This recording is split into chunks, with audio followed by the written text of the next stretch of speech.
Good afternoon and welcome back. I'm Marcus Peter.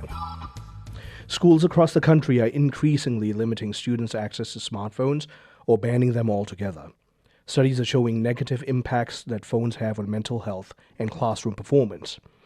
Is there another reason we should limit kids' access to smartphones, though? Their effect on our political culture. Are they giving birth to a new kind of tribalism? We're joined by Thomas Howes to speak about this. Thomas E. Howes is editor-in-chief of the Vital Center, founder of the Reagan Caucus and Reagan Caucus Action. He is also a lecturer in politics at Princeton University. Tom, thank you very much for making the time. How are you doing? Oh, doing well. Thank you for having me on. Oh, very glad to be able to speak with you. And your piece in the public discourse echoes a lot of my own thoughts of this issue. So I want to begin by asking you to talk about this concept of political tribalism, especially in recent decades. Oh, yeah. So, it's. I remember at some point when I was in grad school studying philosophy, one of the professors brought up this Canadian intellectual, Marshall McLuhan. And after he brought him up, I looked him up, looked at a few of his books, his articles. And one thing I thought from reading this Marshall McLuhan, he's the one who's famous for saying this idea of like the medium is the message, right? And he deals with media and its effect on us. And the more popular book that came out of this idea was by Neil Postman. He wrote this book called Amusing Ourselves to Death that was supposed to be based on the ideas of McLuhan. And, one thing, in my own personal opinion, when I was reading McLuhan was he was kind of a sloppy thinker, and I think he said a lot of things that probably aren't true. But when he did say on something that, but every once in a while he would have a very deep insight into something that nobody else was talking about. And I think there was something to this idea of the kind of messages that basically will succeed depend on the medium, right? Mm-hmm. And the medium affects the way we think about things. So his idea was that the modern world, things like constitutional democracy, representative government, whatever, it's not coincidental that it came after Gutenberg's press and the proliferation of literacy, right? Where we all became a much more literate culture. And something about reading books, something about the medium itself kind of encourages a certain type of universal perspective, mm-hmm. where we're forced to engage with the thoughts of others who come from different perspectives than our own, and that creates a more, almost a little bit, in a good sense, individualism, and as opposed to a sort of collectivism. So that was one of the things he said, but he was warning about how with the widespread, he wasn't warning because he was fine with it. He said with TV it's something different, where he saw the direction of things like television leading us back to a kind of tribalism, but a kind of like one large tribalism.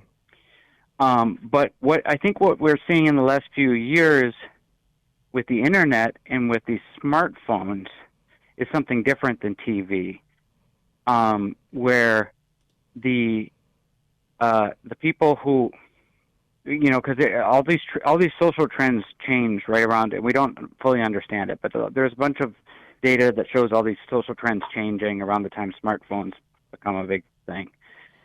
Jonathan Haidt writes about this. He deals with depression among the youth and all these issues that are coming about because of smartphones. But I think after I wrote this piece right after Charlie Kirk was shot, and I was thinking about this confused, almost diabolical shooter of Charlie Kirk, and how he was radicalized online on these message boards and separated, and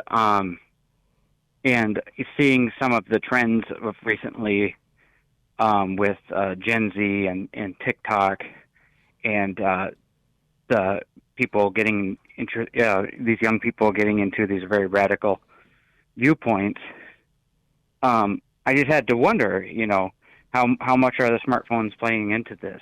Because you see, we're also seeing from Gen Z that they're less social than previous generations, and they aren't hanging out as much in person as other generations. And all the dating is happening online, and it is set up online. They aren't meeting their potential spouses in person anymore, right?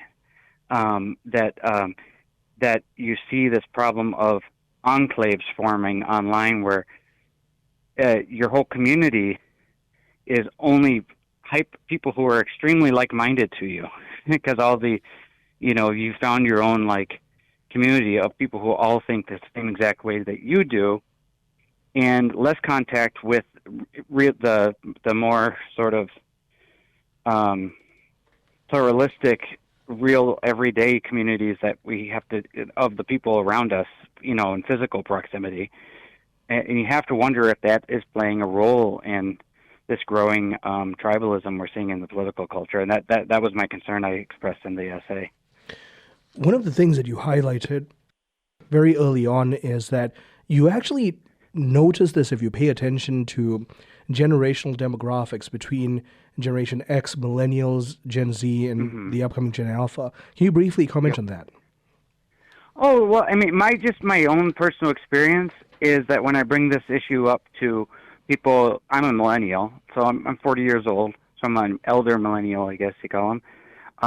When I talk to people who are my age, they all seem to see this problem.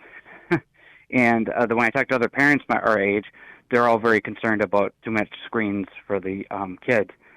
But when I talk to my much older siblings, because I come from a big family who are from Generation X, and I talk to other people from Generation X, I get looks when I bring up this issue as if I'm some sort of Luddite or something, that I'm opposed to the newest technologies, right? And I've noticed that with their own parenting, they were very much just handing the screens very frequently without any concern for moderation to their kids. And I don't want to insult anyone who's in Gen X, but that was just sort of an observation in my own personal life. It might not be backed up, but was sort of an observation I brought up to almost like a hypothesis, is there a generational divide here on this? And even I believe there is. I believe that your observations are spot on. So even if we don't think about the generational attitudes toward the consumption of technology, what we can agree on across the board is that we've never seen present levels of political tribalism coupled with present levels of a lack of intellectual engagement of political issues. Can you comment on that, please? No, I think that's right. I mean, the medium that's prevalent right now, things like short video, social media things like Reels or TikTok aren't like the whole medium is the message thing, whether you take that literally or not. The idea is the medium kind of dictates what's going to be a successful message, and the messages that you're going to get in politics are not going to be very deep. They're going to be very superficial, and it will not ever replace the kind of intellectual inquiry you'd have with sort of book research or reading long articles. Although I guess there is this podcast thing. The podcast, I guess, has potential for some deeper level of education than a TikTok or Reels. But I think what we're seeing with the younger generation is a lot of the politics they're getting is from this sort of low attention span geared social media. This segment practically flew by. I'm very grateful for your time, Tom, and I'm looking forward to future conversations. Oh, thank you very much.